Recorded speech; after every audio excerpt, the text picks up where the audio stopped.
لا زالت تركيا تعاني من الزلزال المدمر الذي ضربها في 6 من فبراير الماضي، ومخاوف بشأن زلزال قوي جديد في قيصري. كارثة ستحدث، تحذيرات من تركيا.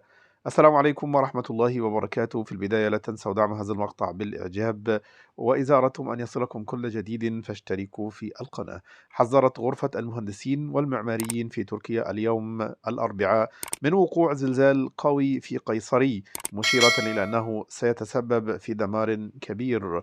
وزادت المخاوف والقلق من أن حقيقة أن هناك أعداد كبيرة من المباني تضررت بسبب الزلزال الأخير في قيصري. المباني التي ستتضرر أو تتدمر أو ستدمر في الزلازل المحتملة. قال رئيس فرع قيصري لغرفة المهندسين والمعماريين سليمان فارول: لوحظ أن هناك صدوع نشطة في قيصري، وأن صدع إيريجيس تسبب في زلزال بقوة 8 درجات في الماضي.